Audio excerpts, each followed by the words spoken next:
Isang kabanal-banalang umaga sa lahat. Ang ating banal na misa ngayon ay kasalukuyang naka-livestream sa Facebook page ng ating parokya, San Lorenzo Ruiz Parish. Mula po sa inyong mga tahanan, inaanyayahan po namin ang lahat na aktibong makiisa sa ating pagdiriwang sa pamamagitan ng pagtugon at mga awit sa loob ng banal na misa.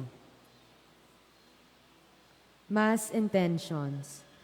For the birthday intention of Neric Huachon, for the Thanksgiving intention of Lat family, Laya and Imelda Victoria, Valbuena family, Falcon family, Cora and Toti Mangubat and family, Lawrence Vincent, and Mr. and Mrs. Andy and Chit Aguilar.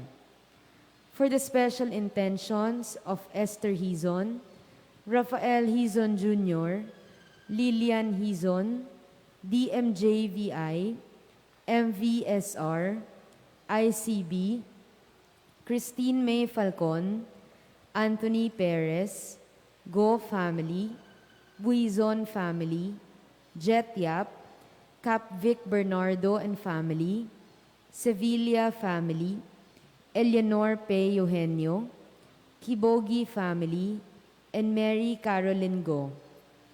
For the healing of CKO, Raymond Tan, Georgie Tianchon, Dina Baltazar, Jerome Pangyarihan Jr., Rosana Tambangan, VGKE, SG, Nori Mayuga, Alan and Isabel Buizon, Baltazar family, Daski Victoria, Moises Serrano, Joy Lumba, Victorina de los Santos, Rodi Angeles, Abdo Yazbek, Barbara, Suzanne Marie, Mark, Michael Angelo, Raul Lumba and family, Nathan Avin Binalay, Carmen Canapi, Eugene Rialobin, Rene Buco, and all those infected of coronavirus and involved in their care. Magsilhod po ang lahat para sa panalangin ng Oratio Imperata laban sa COVID-19 virus. Sa ngalan ng Ama, ng Anak at ng Espiritu Santo. Amen. Makapangyarihan at mapagmahal na Ama, nagsusumamo kami sa iyo upang hilingin ang iyong patnubay laban sa COVID-19 na nagpapahirap sa marami at kumitil na ng maraming buhay. Gabayan mo ang mga dalubhasang naatasan na tumuklas ng mga lunas at paraan upang hinto ang paglaganap nito. Patnubayan mo ang mga lumilingap sa may sakit upang ang kanilang pagkalinga ay malaki pa ng husay at malasakit. Itinataas namin ang mga nagdurusa, makamtan nawa nila ang mabuting kalusugan. Lingapin mo rin ang mga kumakalinga sa kanila. Pagkamitin mo ng kapayapaang walang hanggan ang mga pumanaw na. Pagkalooban mo kami ng biyaya na magtulong-tulong tungo sa ikabubuti ng lahat. Pukawin sa amin ang pagmamalasakit sa mga nangangailangan. Nagsusumamo kami na iyong ihintuna ang paglaganap ng virus at ipag-adya kami sa lahat ng mga takot. Hinihiling namin ito sa pamamagitan ni Hesukristo na nabubuhay at naghaharing kasama mo at ng Espiritu Santo, iisang Diyos, magpasawalang hanggan. Amen. Dumudulog kami sa iyong patnubay, mahal na Ina ng Diyos. Pakinggan mo ang aming kahilingan sa aming pangangailangan at ipag-adya mo kami sa lahat ng kasamaan, maluwalhati at pinagpalang Birhen. Amen. Mahal na Birhen, mapagpagaling sa may sakit, ipanalangin mo kami. San Rafael Arcangel, ipanalangin mo kami. San Roque, ipanalangin mo kami. San Lorenzo Ruiz, ipanalangin mo kami. San Pedro Kalungsod, ipanalangin mo kami. Sa ngalan ng Ama, ng Anak, at ng Espiritu Santo. Amen. Magsitayo po ang lahat para sa Angelus.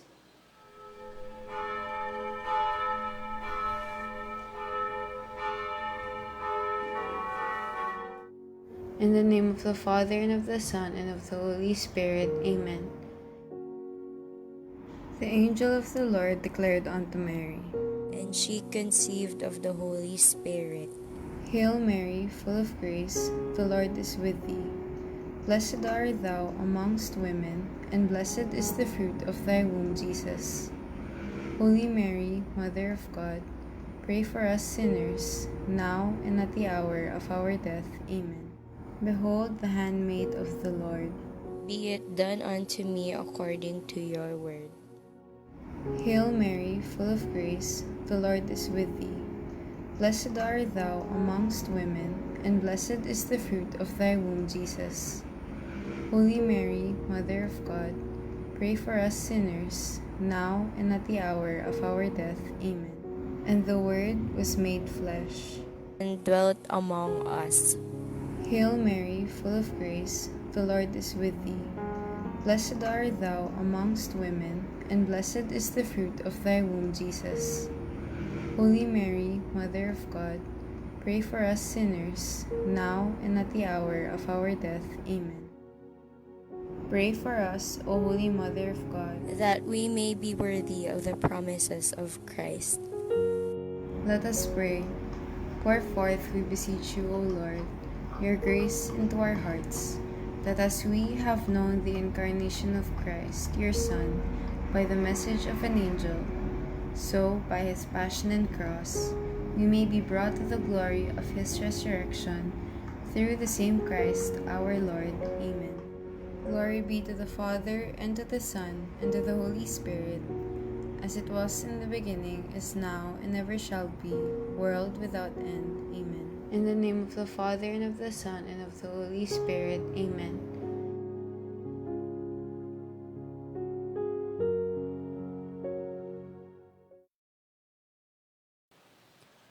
Tayo ay nagdiriwang ng ika-33 linggo sa karaniwang panahon at ang tema ng ating pagdiriwang ay ang sipag na pamungain ang ipinunla ng Diyos. Papatapos na ang taon ng simbahan, ang paghahanda para sa pagdating ng Panginoon sa wakas ng ating buhay, ang idinidiin ng ating pagdiriwang. Ang sipag sa paghahanda ay makikita sa pagsisikap na mapamunga ang ipinunla ng Diyos sa ating pagkatao. Maraming yamang ipinagkatiwala ang Panginoon sa atin. Nariyan ang pag-aari, nariyan ang talino, nariyan ang ganda, kalusugan at mga kakayahang pangkatawan. Nariyan din ang iba't ibang katangian ng isip at damdamin. Nariyan din ang ating pakikipag-ugnayan sa maraming taong dumarating sa ating buhay. Nariyan din naman ang panahong inilalagi natin sa daigdig na ito. Sa katapusan ng ating buhay, ay kailangan tayong magsulit para sa lahat ng ito. Namunga ba ng masagana ang lahat ng ito? Tulungan sana tayo ng ating banal na pagdiriwang upang matanto kung may mga ipinunla ang Diyos sa ating pagkataong mananatili na nakabaon pa at hindi pa nalilinlang. Ang pagdiriwang na ito ay pamumunuan ni Reverendo Padre Nicanti Bala Shauredi. Magsitayo po ang lahat.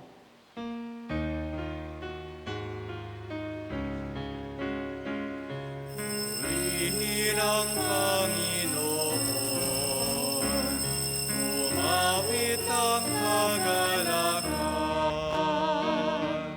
at tugtugin ang gitara at ang kaya-ayang lira.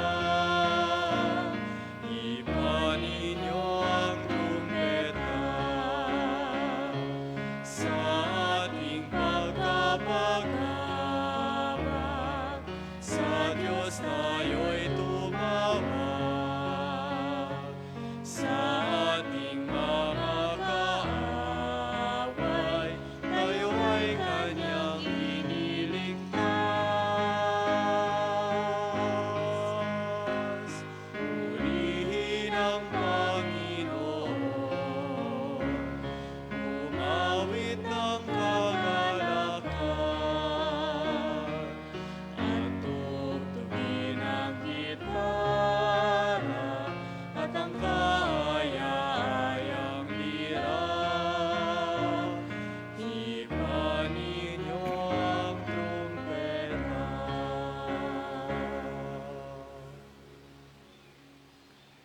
Sa ngalan ng Ama, at ng Anak, at ng Espiritu Santo. Amen. Ang pagpapala ng ating Panginoong Jesucristo, ang pag-ibig ng Diyos amang nagpungla ng maraming yaman sa ating pagkatao, at ang pagkaisa ng Espiritu Santo ay sumainyong lahat. At sumainyo rin. Mga kapatid, tayo ay binigyan ng Diyos ng maraming yaman at katanggihan. Para sa ating kakulangan ng sipag na mapamunga ang lahat na ito, humingi tayo ng kapatawaran.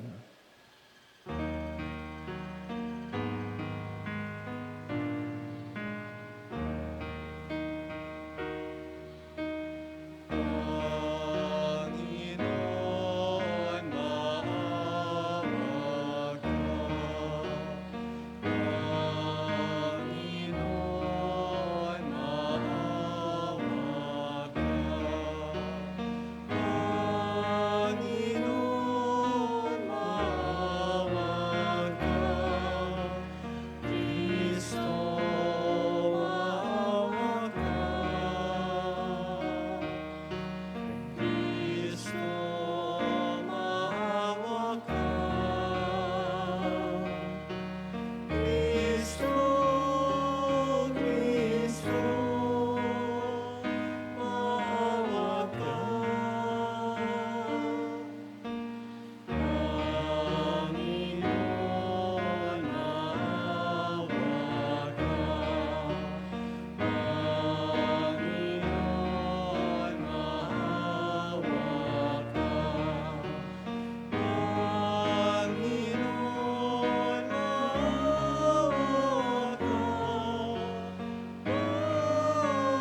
Panginoon, maawa ka.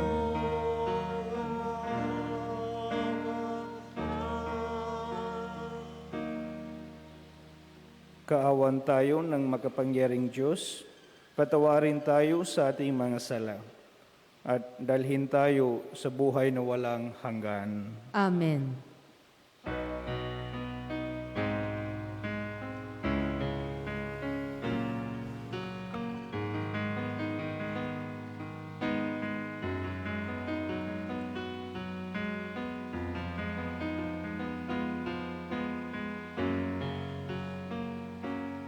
Luwalhati sa Diyos sa kaitaasan,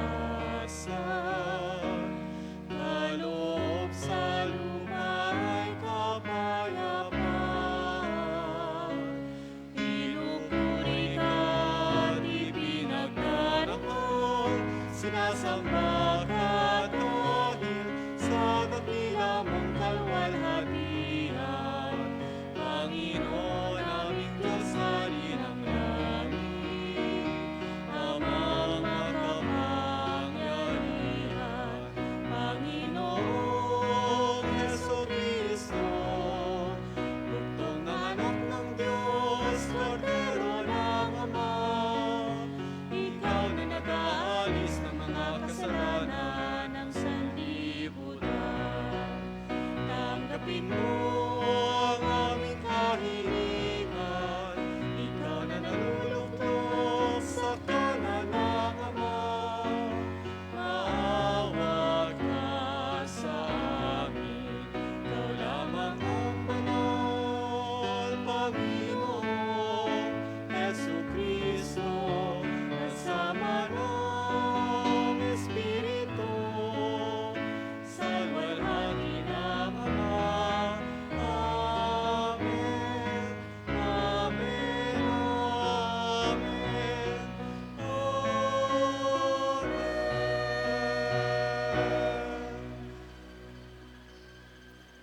Manalangin tayo.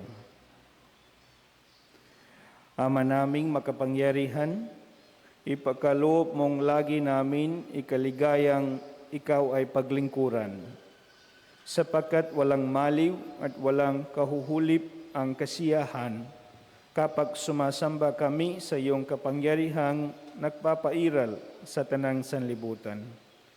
Sa pamamagitan ni Jesucristo, kasama ng Espiritu Santo, magpasawalang hanggan. Amen.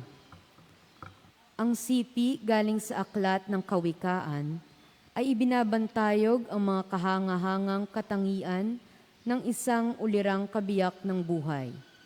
Ang kanyang sipag sa paggamit ng kanyang mga katangian ang siyang nagpapadakila sa kanya sa mata ng lahat. Pagbasa mula sa aklat ng mga kawikaan. Mahirap makakita ng mabuting asawa. Higit sa mamahaling alahas ang kanyang halaga. Lubos ang tiwala ng kanyang asawa at saganang pakinabang ang makakamit niya. Pinaglilingkuran niya ang kanyang asawa habang sila'y nabubuhay. Pawang kabutihan ang ginagawa at di kasamaan. Wala siyang tigil sa paggawa, hindi na halos nagpapahinga. Humahabi ng kanyang lino at saka ng lana. Siya'y gumagawa ng mga sinulid at humahabi ng sariling damit. Matulungin siya sa mahirap at sa mga nangangailangan ay bukas ang palad. Magdaraya ang pang-akit at kumukupas ang ganda, ngunit ang babaeng may takot sa Panginoon ay pupurihin ng balana. Ibuntun sa kanya ang lahat ng parangal, karapat-dapat siya sa papuri ng bayan. Ang salita ng Diyos. Salamat sa Diyos. Mapalad ang sumusunod na taong may takot sa Diyos. Mapalad ang sumusunod na taong may takot sa Diyos. Mapalad ang bawat tao na sa Diyos ay may takot. Ang maalab na adhikay sumunod sa kanyang utos. Hindi siya magkukulang sa anumang kailangan. Ang buhay ay maligaya at uunlad ang kanyang buhay. Mapalad ang sumusunod na taong may takot sa Diyos. Sa tahanan, ang asawa'y parang ubas na mabunga, bagong tanim na olibo sa may dulang ang anak niya. Mapalad ang sumusunod na taong may takot sa Diyos. Ang sinuman kung ang Diyos buong pusong susundin, buhay niya ay uunlad at laging pagpapalain. Mula sa Sion, pagpapala nawa ng Diyos ay tanggapin at makita habang buhay pag-unlad ng Jerusalem. Mapalad ang sumusunod na taong may takot sa Diyos. Lingid sa kaalaman ng lahat ang pagdating ng araw ng Panginoon. Sa halip na magsayang ng panahon ang tao sa pagtuklas kung kailan ito magaganap, ay dapat ituon na lamang niya ang kanyang pansin sa kasipagang maging talagang handa. Pagbasa mula sa unang sulat ni Apostol San Pablo sa mga taga-Tesalonika. Mga kapatid, hindi na kailangang isulat ko pa sa inyo kung kailan magaganap ang mga bagay na ito, sapagkat alam na ninyong ang pagdating ng araw ng Panginoon ay tulad sa pagdating ng magnanakaw. Kapag sinasabi ng mga tao, tiwasay at panatag ang lahat, biglang darating ang kapahamakan. Hindi sila makakaiwas sapagkat ang pagdating nito'y tulad ng pagsumpong ng pagdaramdam ng babaeng manganganak. Ngunit hindi kayo nabubuhay sa kadiliman, mga kapatid. Kaya't hindi kayo mabibigla sa araw na yaon na darating na parang magnanakaw. Kayong lahat ay kabilang sa panig ng kaliwanagan, sa panig ng araw, hindi sa panig ng kadiliman o ng gabi. Kaya nga, kailangang tayo'y manatiling gising, laging handa at malinaw ang pag-iisip di tulad ng iba. Ang salita ng Diyos. Salamat sa Diyos.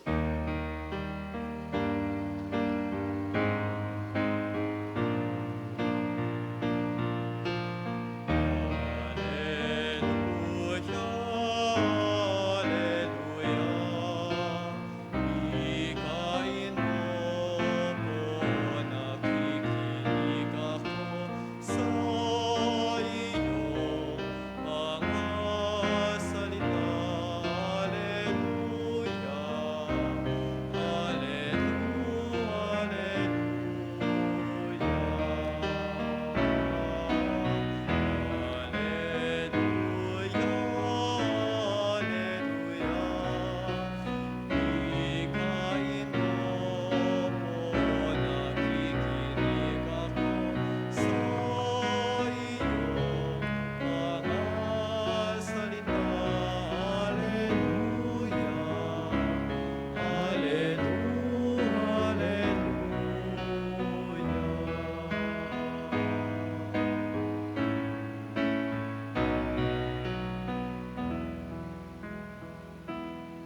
Sumainyo ang Panginoon.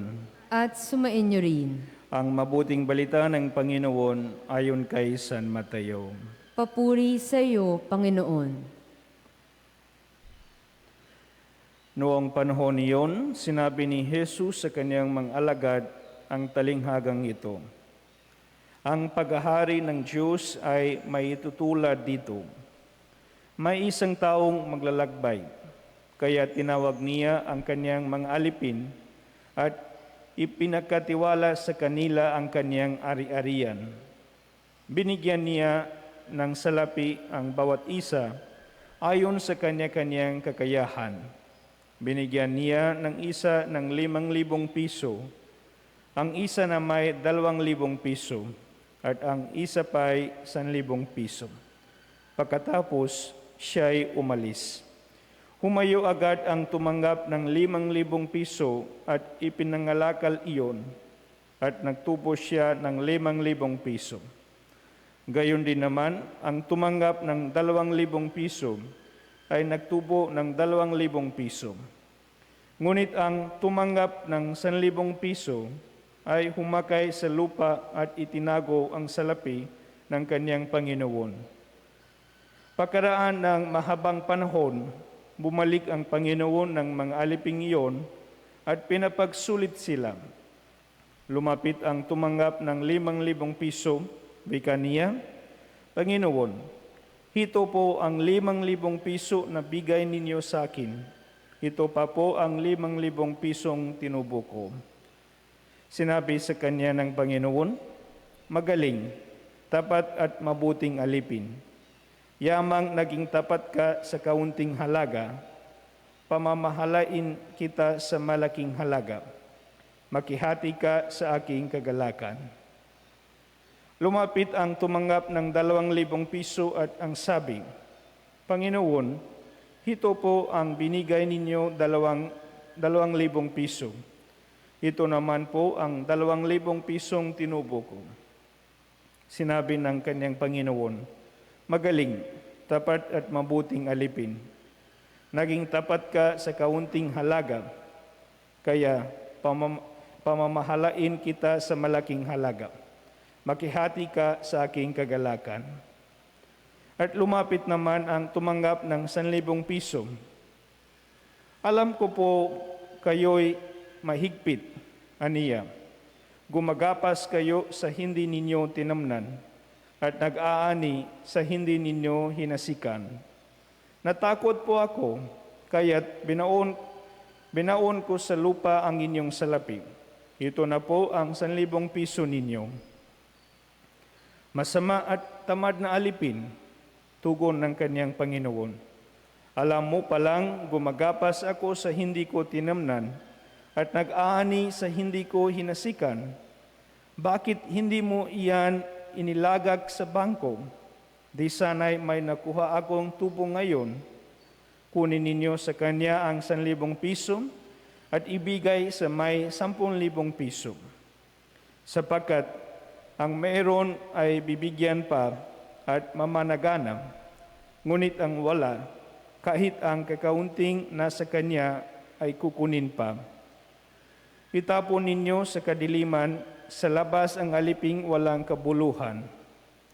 Duoy, tatangis siya at manganggalit ang kanyang ngipin. Mga kapatid, ang mabuting balita ng Panginoon.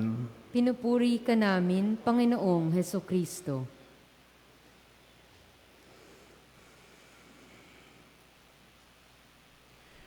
My dear brothers and sisters, habang papalapit ang pagtatapos ng buwang Nowembre, na kung saan ay ating inaalaala at ipinagdarasal ang ating mga kapatid na yumao, tayo rin ay papalapit sa pagtatapos ng ating liturgical year. This is the 33rd Sunday of the Ordinary Time.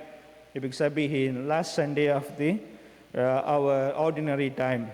Sa katunayan, sa sunod na linggo ay ipagdiriwang na natin ang dakilang kapistahan ni Kristong Hari na nagpapaalaala naman sa atin ng pagsapit ng araw ng Panginoon. which we heard from our second reading. Pinapaalalahanan tayo nito na may sandaling harap tayo sa Panginoon at magsusulit ng ating buhay. Kaya nga kung ating titingnan ay isa lang mensaheng sinasabi sa atin ng mga paalalang ito at iyon ay ang ating pagiging handa. So, be prepared is the only message of our readings today. Dapat tayong maghanda sapagkat susulitin tayo ng Panginoon ayon sa pagpapalang ibinigay niya sa atin sa araw na hindi natin inasahan. Ang pagsusulit na ito ay ang magsasabi kung nagamit ba natin ng mabuti ang mga pagpapalang ibinigay sa atin ng Panginoon. So, at the end, we have to be accountable to what we have received or who we are. And we need to report, we need to give accounts to the Lord, one who gave everything. So, when we look at our gospel, our parable today, ano ba ang kasalanan na gawa ng ikatlong aliping pinagkatiwalaan ng pinakamaliit na halaga sa talinghagang isinalaysay ni Jesus? What is the sin of this third servant in our gospel today? Ang pamagat ng talinghaga sa English ay Parable of the Talents. Ang talentong tinutukoy dito ay hindi abilidad. It's not about ability, capability, but kundi halaga ng salapi ayon sa kanilang money currency noong panahon iyon. Para magkaroon tayo ng idea, ang isang talento ay nakakahalaga ng 6,000 dinari. Ang isang denaryo ay ang sahod ng isang manggagawa sa isang araw. Kaya ang isang talento ay 16 na taong pagkatrabaho ng isang ordinaryong manggagawa. Ayon sa talinghaga, ay pinagkatiwalaan ng isang maglalakbay ang kanyang alipin ng talento ayon sa kanilang kakayahan. So in our gospel, it is very clear, the owner, ang amo, he entrusted to his servants according to their capability. Ipagkatiwala niya ang 5 sa una, 2 sa ikalawa, at 1 sa pangatlo. Ang halaga ng salapi sa ating ebanghelyo ay 5,000, 2,000, at 1,000. So humayo agad ang mga alipin ay ipinangalakal ang salaping ibigay ng kanilang amo, maliban sa ikatlong alipin na ibinaon sa lupa ang kanyang natanggap na salapi. Nang bumalik ang amo upang sulitin ang mga salaping kanyang ibinigay, ay galit na galit siya sa ikatlong alipin, sapagkat wala itong ginawa upang paramihin ang kanyang salapi, at dahil doon ay naparusahan siya. So balikan natin ang aking naunang tanong. Now, let's look at the question again. May ginawa bang masama ang ikatlong alipin? What is the sin of this third servant? Di niya naman nilustay ang salapi ng kanyang amo sa sugal o sa bisyo. In truth only, he didn't abuse, he didn't waste. The money, still he has the money. Ano ang pagkakamaling nagawa niya? Wala, di ba? Wala.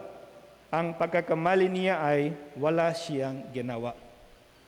So we call it, my dear brothers and sisters, sin of omission. Sin of commission, that what we did.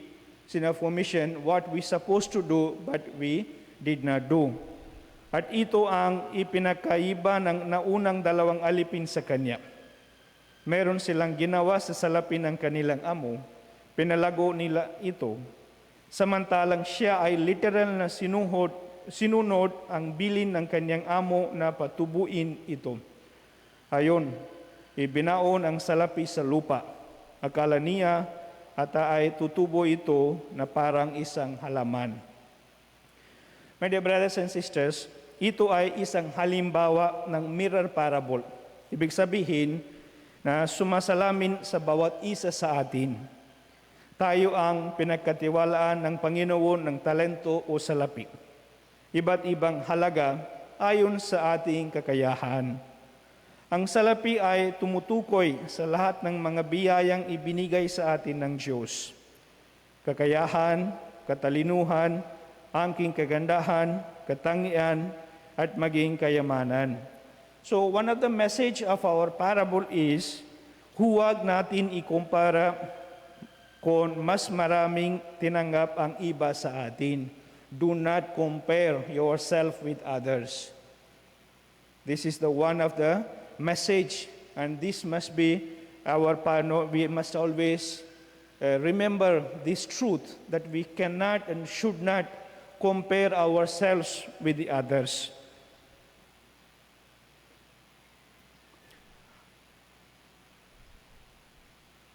Ang mahalaga ay pagyamanin natin ito upang mapalago at ang ating sarili at makatulong tayo sa iba. Tandaan natin na tayo ay mga katiwala lamang ng Panginoon. Once again, this God's parable also reminding us we are only stewards. We are not the owners. We are only stewards, and what we have is entrusted to us. Kasi darating ang araw na susulitin niya ang mga biyayang ibinigay niya sa atin. Nakakatakot na marinig mula sa Diyos, the words, masama at tamad na alipin. Sana we will not hear from our Lord this, sapagkat hindi natin pinalago ang mga biyayang ipinagkaloob niya sa atin. Wag natin idadahilan na kunti lamang ang ibinigay sa akin ng Panginoong biyaya. Because I have only little, or I received only little, kaya nga I will not work, I will not act on it. That shouldn't be the reason, my dear brothers and sisters. Kaunti na nga at wala pa tayong ginawa. At lalo na ngayon, pandemya, there are a lot of examples with the students, online classes, and how they are using their time. With the people, yes, this is a pandemic, and we are struggling, but there are many ways people are trying to help, share their gift. Government is giving little help, then many other organizations, kay tayo and many other people, sharing what they have, food, goods, and many other ways we are helping. But how are they coping with this? Are they just receiving because kaunti lang? Are we just wasting away? Or are we making use of this to continue our life, our families, and so on? Because I know also, many times when people receive money, and then there are people just waste. They just eat, drink, or waste, gamble, and then they just waste the money.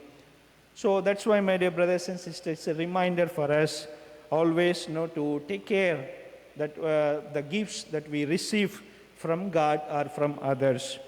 And I believe, naniniwala ako na wala namang taong gustong maging mahirap. Nobody wants to be poor. Pero meron lang mga taong tamad magtrabaho. Wala namang batang bobo, meron lang tamad sa pag-aral. So mga kapatid, lahat tayo ay pinagkalooban ng Diyos ng buhay. Ang pinakamahalagang regalo ng Panginoon, life, the gift of life. Ito ay regalo niya sa atin, at kung paano natin ito ginamit ay ang magiging regalo naman ibabalik natin sa Kanya. St. Irenaeus said, life is a gift, but how you live your life is the gift that you can give back to the God. So let us ask ourselves, how is my life? How do I make use of the gifts, graces, blessings that God has been giving to me? So sana mga kapatid, maging responsible tayong mga katiwala ng Diyos at laging maging handa sa pagsusulit ng mga biyayang ipinagkatiwala niya sa atin. So let us ask God's grace that we may be always responsible stewards of what we have and who we are.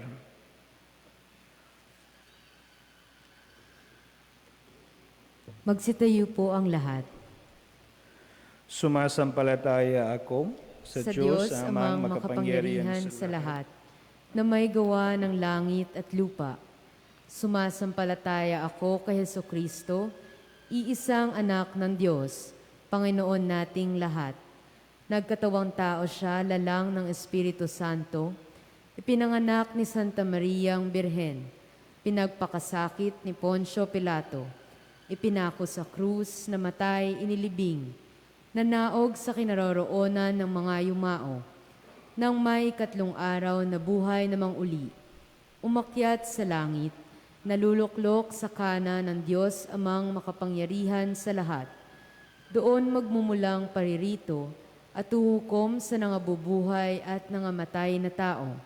Sumasampalataya naman ako sa Diyos Espiritu Santo, sa banal na simbahang Katolika, sa kasamahan ng mga banal, sa kapatawaran ng mga kasalanan, sa pagkabuhay na muli ng nangamatay na tao, at sa buhay na walang hanggan. Amen. Hingin natin sa Diyos na kayanin natin maging handa para sa pagdating ng Panginoon sa katapusan ng panahon ibinigay niya sa atin. Para sa bawat kailangan, ang ating itutugon ay, Amang mapagbigay, dingin mo ang aming panalangin. Amang mapagbigay, dinggin mo ang aming panalangin. Para sa mga namumuno sa simbahan, upang mapaghandaan nila ang pagdating ng Panginoon sa kanilang buhay, sa pamamagitan ng kanilang sipag sa pangangalaga sa kanilang kawan. Manalangin tayo sa Panginoon. Amang mapagbigay, dinggin mo ang aming panalangin. Para sa mga namumuno sa ating bansa, lalo na sa panahong ito ng COVID-19 pandemic, upang magamit nila ng maayos ang yaman ng ating mga taong bayan at ng ating kalikasan para sa tunay na pag-unlad. Manalangin tayo sa Panginoon. Amang mapagbigay, dinggin mo ang aming panalangin.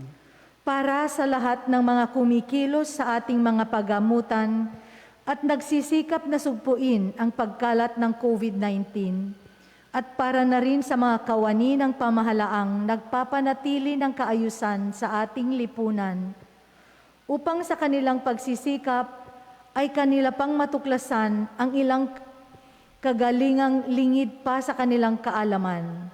Manalangin tayo sa Panginoon. Amang mapagbigay, dinggin mo ang aming panalangin. Para sa ating lahat ng mga Kristiyano, upang sa taong ito ng ekumenismo ay ating matuklasan ang iba pang paraan tungo sa panunumbalik ng pagkakaisa sa simbahan. Manalangin tayo sa Panginoon. Amang mapagbigay, dinggin mo ang aming panalangin. Para sa lahat na nasalanta ng mga magkakasunod na bagyo na humagupit sa ating bansa at nagdulot ng matinding pinsala, bigyan niyo po sila ng inyong kalakasan at pagpapala na makaahon mula rito. Manalangin tayo sa Panginoon. Amang mapagbigay, dinggin mo ang aming panalangin. Para sa ating lahat na nananalangin sa linggong ito, upang umigting pa ang ating sipag na gamitin ang lahat ng ating kakayahan para lumago sa pagiging mga ulirang anak ng Diyos at alagad ni Hesukristo. Manalangin tayo sa Panginoon. Amang mapagbigay, dinggin mo ang aming panalangin. Tahimik nating ipanalangin ang ating mga pansariling kahilingan.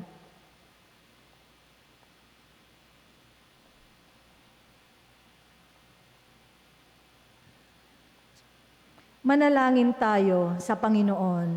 Amang mapagbigay, dinggin mo ang aming panalangin. Ama naming mapagbigay sa aming iyong mga anak, ibuhos mo sa amin ang handog ng iyong Espiritong Banal, upang maging masigasig kami sa pagtuklas at paglinang sa mga handog mo sa aming buhay, at maging talagang handa para sa pagdating ng iyong anak, na si Jesucristong aming Panginoon. Amen.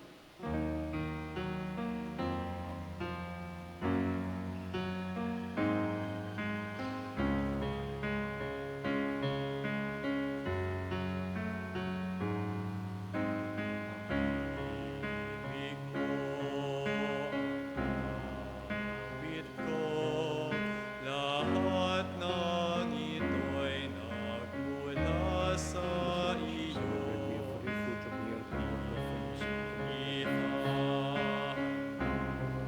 Sa'yo, buong puso kong inaalay sa'yo. O Diyos, o Panginoon, lahat ng biyayang aming inampon, aming buhay at kakayahan, ito'y para lamang sa'yo, kalwalhatian.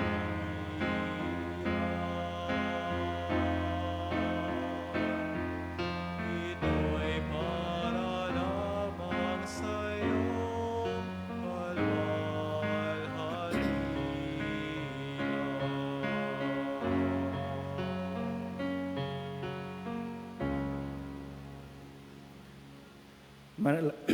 Manalangin kayo mga kapatid, upang ang paghahain natin ay kalugdan ng Diyos amang makapangyarihan. Tanggapin nawa ng Panginoon itong paghahain sa iyong mga kamay, sa kapurihan niya at karangalan, sa ating kapakinabangan at sa buong sambayanan niyang banal.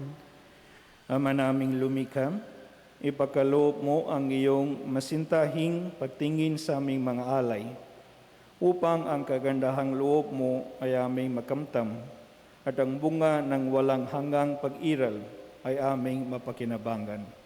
Sa pamamagitan ni Jesucristo, kasama ng Espiritu Santo, magpasawalang hanggan. Amen.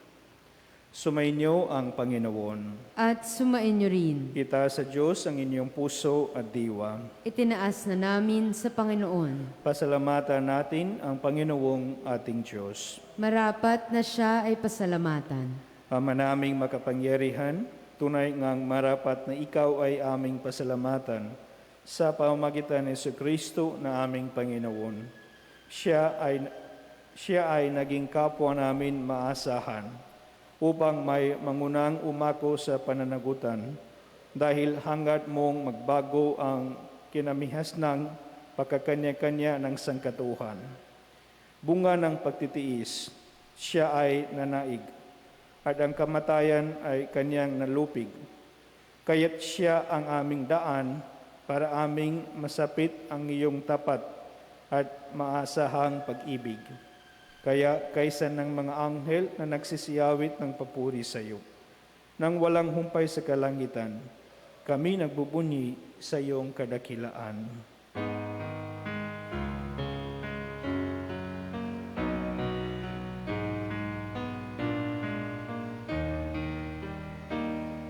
Santo, Santo, Santo, Panginoong Diyos, napupuno ang langit at lupa ng kadakilaan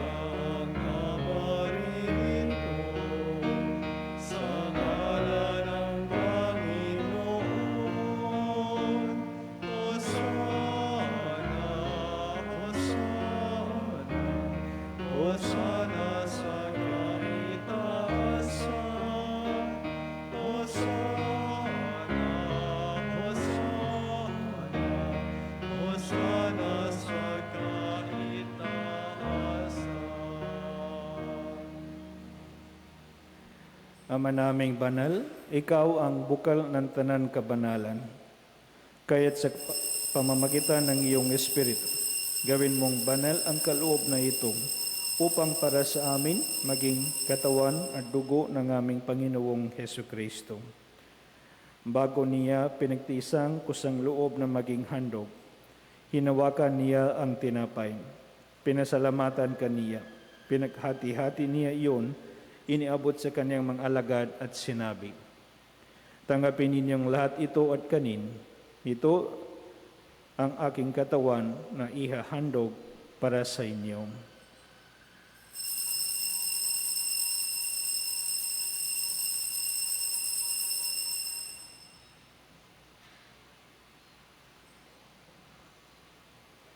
Gayon din naman, noong matapos ang hapunan, hinawakan niya ang kalis. Muli kaniyang pinasalamatan. Iniabot niya ang kalis sa kaniyang mga alagad at sinabi, "Tanggapin ninyong lahat ito at inumin. Ito ang kalis ng aking dugo, ng bago at walang hanggang tipan. Ang aking dugo na ibubuhos para sa inyo at para sa lahat, sa kapagpapatawad ng mga kasalanan. Gawin ninyo ito sa pag-alaala sa akin."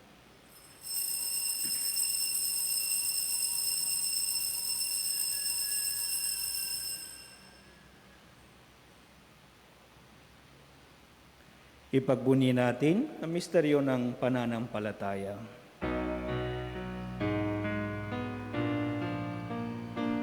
Sa krus mo at pagkabuhay, kami natubos mong tunay. O Jesus, aming mahal, iligtas mo kaming tanan. O Jesus, aming mahal, ngayon at magpakailanman.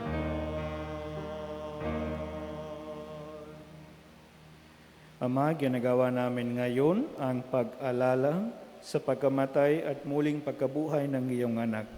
Kaya't iniaalay namin sa iyo ang tinapay na nagbibigay buhay at ang kalis na nagkakaloob ng kaligtasan.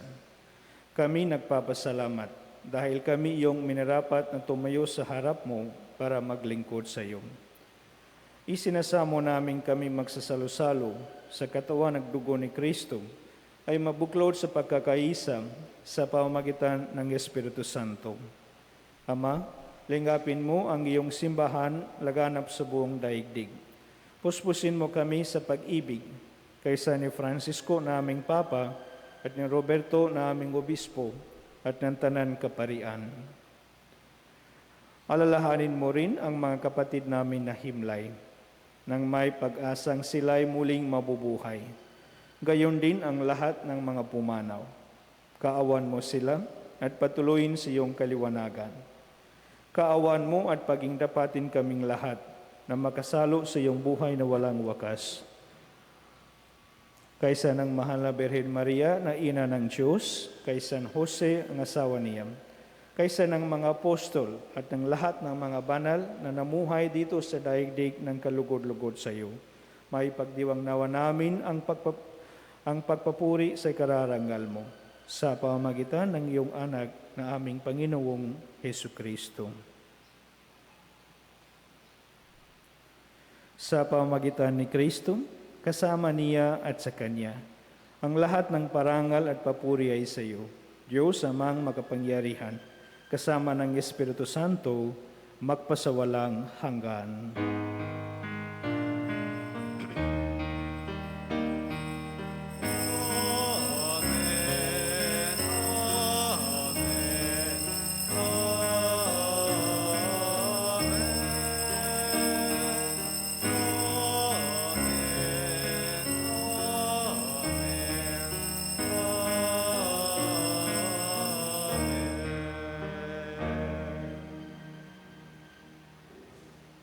Sa tagubilin ng mga nakagagaling na utos at turo ni Jesus na Panginoong natin at Diyos, ipahayag natin ng lakas loob.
Hinihiling namin kami iadya sa lahat ng masama. Pagkalooban ng kapayapaan araw-araw, iligtas sa kasalanan at ilayo sa lahat ng kapahamakan. Samantalang amin pinananabikan ang dakilang araw ng pagpapahayag ng tagapagligtas namin si Yesu Kristo. Sapagkat sa'yo ang kaharian, kapangyarihan at kapurihan, ngayon at magpakailanman. Ngayon at magpakailanman. Panginoong Jesucristo, sinabi mo sa iyong mga apostol, kapayapaan ang iniwan ko sa inyo. Ang aking kapayapaan ang ibinibigay ko sa inyo. Tunghayaan mo ang aming pananampalataya at huwag ang aming pagkakasala. Pagkalooban mo kami ng kapayapaan at pagkakaisa ayon sa iyong kalooban, kasama ng Espiritu Santo, magpasawalang hanggan. Amen. Ang kapayapaan ng Panginoon ay laging sumainyo. At sumainyo rin. Magbigayan kayo ng kapayapaan sa isa't isa.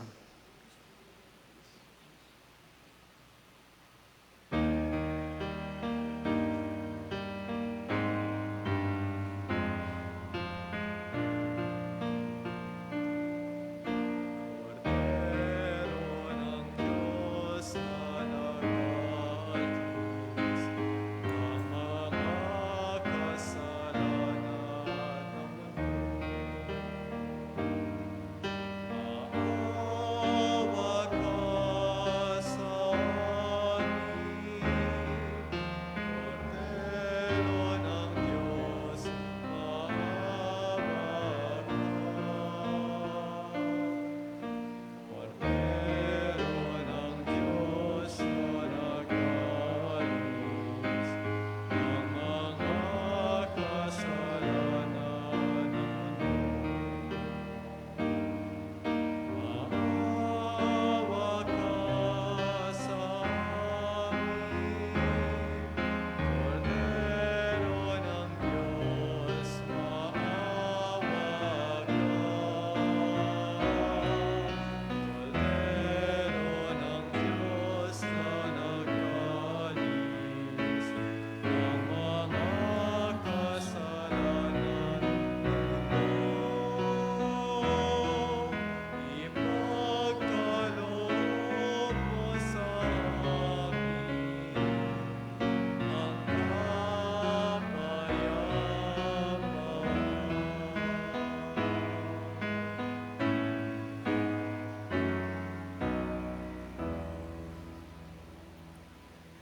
Mga kapatid, ito ang kordero ng Diyos. Ito ang nag-aalis ng kasalanan ng sanlibutan. Mapalad ang mga inanyayahan sa kanyang piging. Panginoon, hindi ako karapat-dapat na magpatuloy sa iyo, ngunit sa isang salita mo lamang ay gagaling na ako. Espiritual na pakikinabang, O Jesus ko, naniniwala ako na ikaw ay tunay na naririyan sa banal na sakramento. Minamahal kita ng higit sa lahat at ninanais ko na ikaw ay tanggapin sa aking kaluluwa. Bagamat sa sandaling ito ay hindi kita matatanggap sa paraang sakramental, pumarito ka man lamang sa aking puso sa paraang espiritual. Tinatanggap kita na ikaw na naririto at buong puso akong nakikipag-isa sa iyo. Huwag mong pahintulutang ako'y mapahiwalay sa iyo. Amen.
Magsitayo po ang lahat.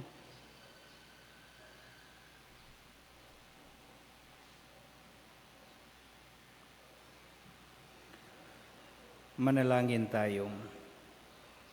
Ama naming mapagmahal, sa pinagsaluhan naming banal na pakikinabang, ang aming nawang pag-ibig ay lalong magdagdagan ng ginawa namin sa pag-alaala sa anak mong mahal na nag-utos ipagdiwang ang huling hapunan. Sa pamamagitan ni Jesucristo, kasama ng Espiritu Santo, magpasawalang hanggan. Amen. Prayer for the dead. God our Father, your power brings us to birth. Your providence guides our lives, and by your command we return to dust. Lord, those who die still live in your presence. Their lives change but do not end. We pray in hope for our family, relatives, and friends, and for all the dead known to you alone. In company with Christ who died and now lives, may they rejoice in your kingdom, where all our tears are wiped away. Unite together again in one family, to sing your praise forever and ever. Amen. Our Father who art in heaven, hallowed be thy name. Thy kingdom come, thy will be done on earth as it is in heaven. Give us this day our daily bread, and forgive us our trespasses, as we forgive those who trespass against us. And lead us not into temptation, but deliver us from evil. Amen. Hail Mary, full of grace, the Lord is with you. Blessed are you among women, and blessed is the fruit of your womb, Jesus. Holy Mary, Mother of God, pray for us sinners, now and at the hour of our death. Amen. Glory be to the Father, and to the Son, and to the Holy Spirit, As it was in the beginning, is now, and will be forever. Amen. Eternal rest grant unto them, O Lord. and let your perpetual light shine upon them. May they rest in peace. Amen. Sumainyo ang Panginoon. At sumainyo rin. Pagpalain kayo ng makapangyariang Diyos, Ama, Anak, at Espiritu Santo. Amen. Pumay kayo sa kapayapaan at maging sangkapan kayo ng pag-ibig ng Diyos para sa lahat. Salamat sa Diyos.